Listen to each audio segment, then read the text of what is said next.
오늘의 사건은 이렇게 시작을 해요. 요한복음 5장의 말씀이에요. 우리 본문의 말씀이 오늘 5장의 말씀이 쭉 있어요.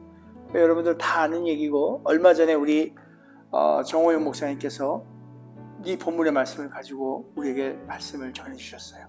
그리고 작년에도 제가 이 말씀을 가지고 또 여러분과 함께 나눴었어요. 오늘 이 똑같은 본문을 갖고 또 하는 거예요. 왜냐하면 시리즈로 해놨기 때문에 피해갈 수가 없는 것 같습니다. 아무튼 요한복음 5장의 말씀 보면요, 이렇게 시작을 합니다. 유대인들의 그 명절이 다 되었어요. 명절이 됐을 때 예수님께서도 그 명절을 지키시려고 예루살렘으로 이렇게 올라가고 계시는 거예요. 명절인 관계로 많은 사람들이 예루살렘에 이렇게 몰려들기 시작해요. 그래서 예수님께서는 그 많은 백성들에게 그분의 그 복된 말씀을 그들에게 전하려고 또한 예루살렘으로 올라가고 계시는 중이에요. 그래서 예루살렘으로 이렇게 들어가는 길은 여러 가지 길들이 있는데, 오늘 우리 예수님께서는 양들이 들고 나는 문을 통해서 예루살렘을 들어가시는 거예요. 약간 좀 저는 이 상징적인 의미를 좀 보게 됐어요. 양들이 들고 나는 그곳을 예수님이 통과해 가는 거예요. 죄를 씻는 그 제사에 제물로 쓰이는 양들이 이렇게 들어가는 그 문을 통해, 양의 문을 통해서 들어가는 예수님을 상상을 해보면 마치 예수님이 양 같다는 생각이 들어요. 그죠? 예수님 그 자신이 우리들의 이 죄들을 위해서 제단에 제물이 되어지기 위해서 그 양처럼 양의 문으로 들려가는 그런 상상, 이런 게 드는 것 같아요. 그런데 그런 마음 저뿐만이 아니죠. 우리 다 알고 있잖아요. 근데 그 양의 문을 이렇게 지나갈 때 보면 그 옆에 조그마한 못이 하나 있어요. 조그맣지는 않아요. 그게 거기 있는 학자들의 얘기로 보면 이 정도 오는, 가슴 정도 오는 이렇게 좀 어느 정도 사이즈가 되는 그 못이래요. 그러니까 수영을 할 수 있는 정도의 못이에요. 근데 그 못 이름이 베데스다인데 히브리 말로는 은혜의 집이라는 그런 뜻을 가진 못입니다. 이곳에는 좀 특이하게 여러분들 다 알다시피 많은 병자들이 그 주변에 모여 있어요. 말씀을 보면은 솔로몬의 행각에 이렇게 표현이 되고 5개의 행각들이 그 주변에 있고 거기에 병자들이 있는데,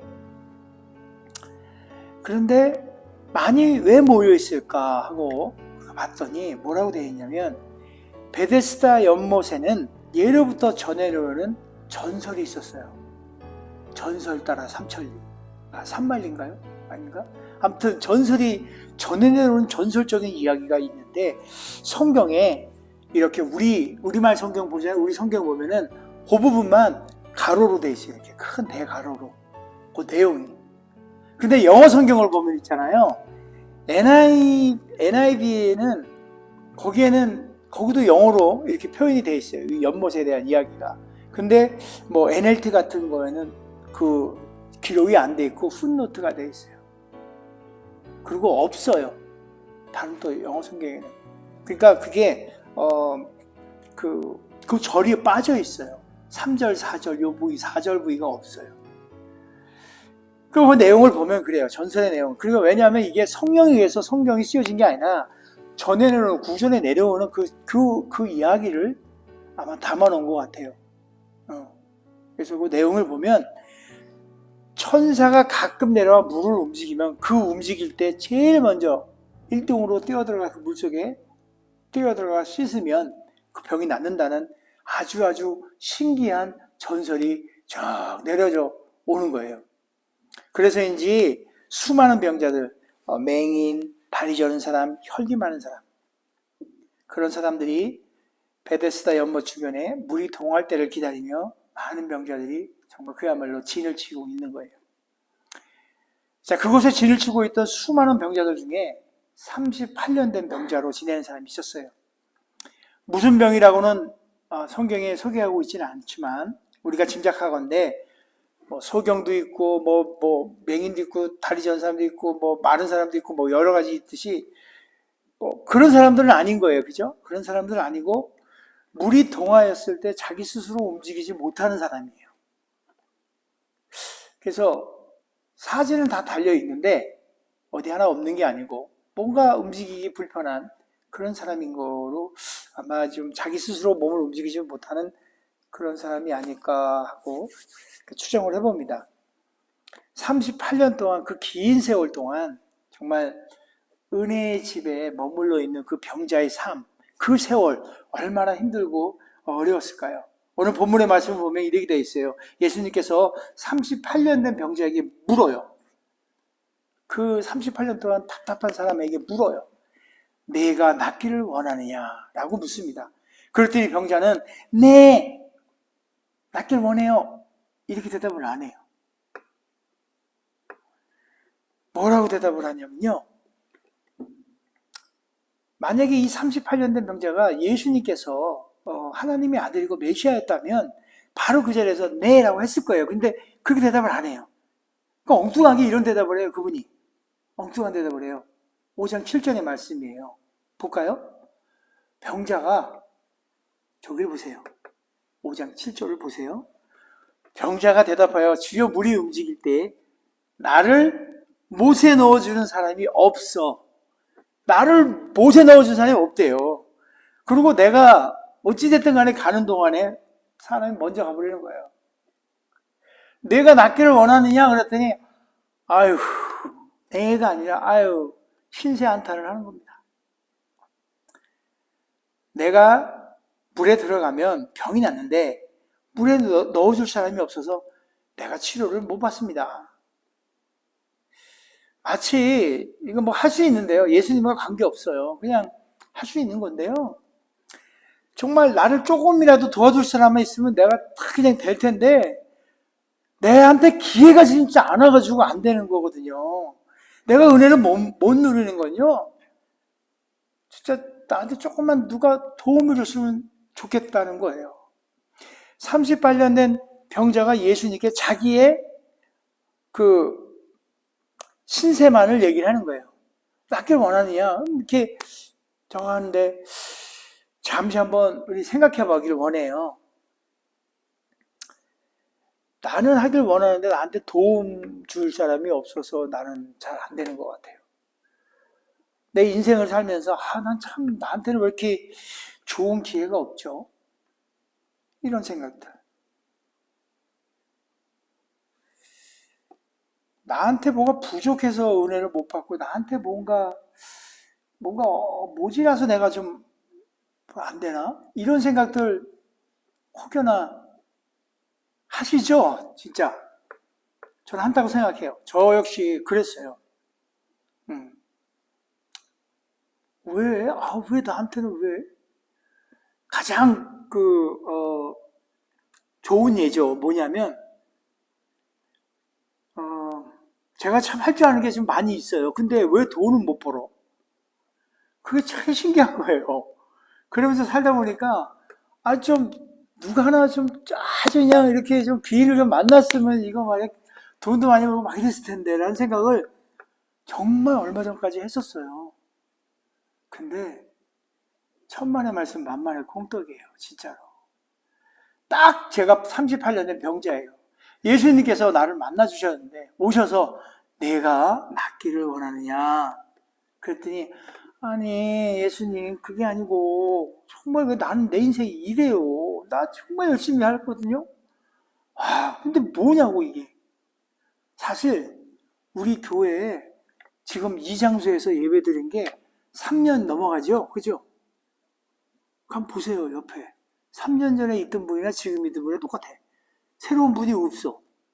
저는 무슨 생각을 했어요, 목사가.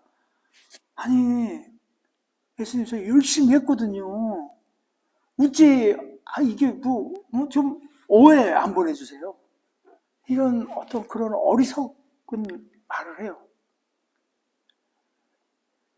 제가 지난 목요일 날요, 귀한 목사님 만났는데, 그 목사님은 큰 교회도 해보시고 이렇게 참 목회도 해보시고 했는데 그분하고 대화를 하다가 보니까 그분의 마음을 조금 보면서 제 마음을 보는 것 같은 거예요. 뭐냐면 사모님이 자기를 안 도와준대요. 신방을 가거나 어디 뭐 목회자 모임을 가거나 어딜 가면 사모님이 안 따라간대. 아, 그걸 안 해줘가지고 내가 지금 이렇게 목회가 또 내 어떤 이 뭐 사역들이 어렵다는 거예요. 그래서 내가 그 얘기를 들으면서 한편으로는 우리 집사람 한국 가 있는데 이런 생각이 들면서 저도 동조를 하는 거예요. 그 마음에. 그러면서 버떡 서치고 지나가는 게 뭐냐면 성경에 나오는 많은 하나님의 일들을 이뤄낸 많은 위대한 분들이 그분 자체로서 하나님의 쓰임을 받고 하나님의 일들을 해낸 거예요. 누구 다른 사람 때문에 된 게 아니고 그 사람 때문에 됐으면은 그건 뭐가 필요 있어요, 그죠? 성경에 보니까 예를 들어서 아브라함의 아내 덕분에 아브라함이 믿음이 돈독해지고 믿음의 반석에 믿음의 아버지가 되었다. 이런 말 없잖아요. 없어요. 저는 그래서 깨달은 게 뭐냐면 이게 뭐가 부족하다고 이런 얘기 신세한탄할 일이 아니구나. 그냥 내가 부족해서 한 거예요. 제가 좀 말이 좀 또 딴 데로 가버렸는데 나에게 주어진 어떤 일이 있다고 생각해 봅니다. 그런데 그 일을 내가 생각하는 기준과 또 내 범위 내에서 좀 내 생각과 맞지 않다고 해서 그게 성공이 아니다? 성공하지 못했다라고 생각한다면 만약에 그런 거라면 모든 일은 내 기준에 맞춰서 성공이 됐다 안 됐다 이런 기준편이 안 돼요. 도와주는 사람이 없다면 누군가가 없다면 또 뭔가가 없다면 내가 가진 게 없다면 성공할 수가 없는 거죠.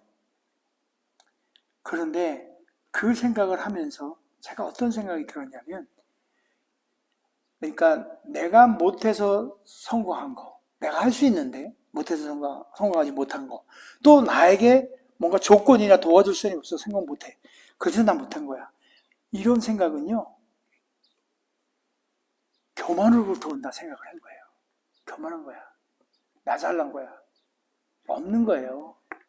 그러니까 신앙적으로 보는 거예요. 예수님의 그 전적인 은혜는 온데간도 없고 나의 어떤 거 위해서 이거 조금만 해도 내가 다 할 수 있는 거예요. 교만인 거예요. 나에게 뭐 이런 거 나한테는 똑같이 안 주고 뭐 저 사람한테만 주니까 쟤는 저렇게 하고 나는 뭐 어떻게 이렇게 교만인 거예요. 그저 내라고 하면 되는 건데 이 인간적인 생각으로부터 출발한 거죠. 교만한 생각. 그래서 또 제가 돌아가는 거예요. 순종이라는 말이 그런 거예요. 내가 낫기를 원하느냐? 네, 순종이에요. 아주 간단한 거예요. 그런데 거기에 그거랑 관계없이 내가 낫기를 원하냐? 아니, 예수님 내 생각에는요. 이거 그냥 가기만 하면 낫는 건데 말이에요. 내 생각에는요. 나의 생각에 들어가면 그것은 더 이상 하나님의 어떤 주권적인 거라든지 하나님의 은혜 이게 다 떠나버린 거예요. 나예요. 그냥 교만인 거예요. 그게. 내 생각으로 하는 것이 바로 교만인 거예요. 내 생각. 내 생각에는. 자, 누가 누군가에게 그러니까 특별히 그래요. 하나님과의 우리의 관계 속에서 뭐 진짜 하나님이 다 용서하고 참아주시고 같이 가주잖아요. 근데 이제 하나님한테 내 생각에는 이렇게 따지는 신앙 그리고 뭔가 이렇게 다퉈보려고 하는 신앙 하나님하고 다툼이 되고 따지고 이게 됩니까?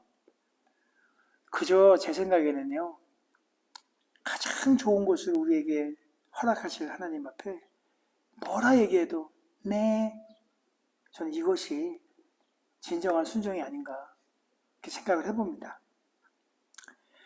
자, 그렇게 한 38년 된 병자 그럼에도 불구하고 우리 예수님께서는 고쳐주셨어요.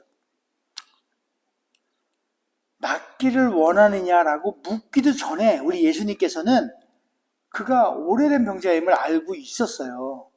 말씀에 보면은 낫기도 전에 그 병자가 이미 오래됐다는 걸 알고 있어요. 근데도 불구하고 예수님께서는 뭐 알고 있는데 뭘 또 물어보세요. 그죠? 솔직하게 우리끼리 얘기지만 알면서 왜 물어봐? 왜냐하면 봐보세요. 자신의 38년 동안 자신이 갖고 있는 이 병이 낫기를 원하냐 묻기도 전에 이건 당근이야. 그냥 당연히 낫기를 원치 않겠어요? 그죠? 그 예수님께서 그걸 다 알면서 물어보신 거예요. 왜 물어봤을까요? 그 친구의 어떤 믿음? 뭐 이런 거 보려고? 그런 거 다 하시는 거잖아요. 그게 아니고요. 그 병자의 믿음이나 그 병자의 뜻과는 상관없이 예수님은 또 다른 그분의 목적이 있었어요. 자, 그거를 저는 오늘 한번 나누고 싶어요. 그 목적이 무엇이 있었을까? 다 알고 계세요. 제가 돈이 어마어마하게 많다면 예수님이 내가 얼마나 좋아할 줄 알아요. 근데 그 뒤에 또 뭐가 있다는 걸 또 다 아세요. 다 아셔요.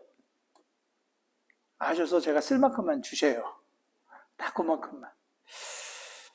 그러니까 예수님께서 그 병자, 오래된 병자도 다 알고 얘가 낫기를 원하는 거 분명히 안다는 거 다 알고 알면서도 불구하고 그 중에서도 수많은 병자들이 모여 있는데 그 중에서도 가장 오래된 병자를 치유해 주신 거예요. 이게 뭐냐면요. 성경 그 뒷부분을 보면 5장 17절에 보면 이래요. 내 아버지께서 이제까지 일하시니 나도 일한다라는 그 말을 선포하기 위해서. 왜냐면 우리 오늘 본문의 말씀을 보면 내용이 그래요. 유대인들이 막 그 안식일 얘기하고 뭐 이래저래 얘기하고 뭐 하면 되냐 안 되냐 뭐 이런 얘기를 해요. 결국 우리 예수님께서는 우리들에게, 지금의 우리들에게도 보여주고 싶은 일은 뭐냐면요. 안식의 진정한 의미, 또 그 넘어 예수님의 그 어떤 전적인 은혜와 전지하심, 뭐 이런 것들. 안식일이든 뭐든 세상 아무 필요 없고, 니네들이 만들어 뭐 어떤 법칙, 뭐 율법 이런 거 다 필요 없고, 제일 중요한 거는 그 귀하다 생각하는 그 안식일 있어야 해도 한 영혼의 구원이 천하 뭐보다도 귀하다는 것을 오늘 이 사건을 통해서 우리 예수님께서는 우리에게 말씀하고 있는 것 같아요. 특별히 저에게 말씀하신 것 같아요. 영혼 구원이 얼마나 중요한 건지를. 한 영혼의 회복이 정말 중요하다는 거예요. 아무튼 모세 때부터 쭉 내려왔던 그 안식일을 이렇게 규정들이 있잖아요. 이런 걸 다 정해놓고선 그 일을 하셨어요. 그리고 특별히 그 병자에게 그렇게 얘기를 해요. 이제 나았다. 네 자리를 두고 가라. 하고 가고 나서 조금 있다가 그 후에 거기서 또 다시 만나요. 만나고선 예수님이 그 만났을 때 이제 멀쩡하죠. 그에게 얘기를 하는 거예요. 14절 말씀이에요. 그 후에 예수께서 성전에서 그 사람을 만나 이르되 보라 내가 나았으니 더 심한 것이 생기지 않게 다시는 죄를 범하지 말라라고 그에게는 또 이런 말씀을 해요. 그러면 그 병은 무슨 뜻이냐면 죄져서 생긴 병이에요. 한번 현대적으로 제가 한번 이렇게 조금 비유를 해볼게요. 현대로 주일날 예배 성수 안 하고 하나님 앞에 이렇게 거룩하게 구분되어 살지 아니하고 술 먹고 담배 피고 뭐 좋다를 얘기하자는 건 아니에요. 그렇게 어떤 죄에 대한 범위 내에서 살고 있는 사람들이 받게 되는 어떤 육체적인 어려움들이 있을 수 있잖아요. 그런 육체적인 어려움들을 통해서, 그러니까 그런 자기의 어떤 생활이 하나님을 경배하고 하나님 앞에 의롭게 살려고 하는 이런 어떤 그런 일들을 하지 아니한 하나님과 동떨어진 생활을 하고 있는 게 죄인데, 그런 동떨어진 생활들을 하고 있는 그들에게 찾아오는 경제적이든 육체적이든 온갖 주변의 어려운 환경들을 우리가 병자로 놓고 본다면, 병으로 놓고 본다면 그것은 죄에 의한 것들이잖아요. 그래서 다시는 죄를 범하지 말아라. 그러니까 더 심한 것이 생기지 않도록 이게 더 이상 진짜 죄를 범하지 말아라. 이 말은 즉슨 은혜 받은 우리들에게 그런 메시지인 거예요. 어떻게 살아야 되는지 이제. 더 이상 구원받았잖아요. 예수님의 전적인 은혜로 우리가 구원받은 자예요.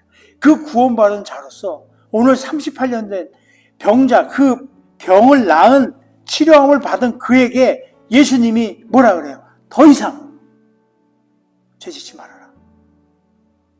구원받은 우리에게 하는 말이에요. 더 이상. 그랬으면 좋겠어요.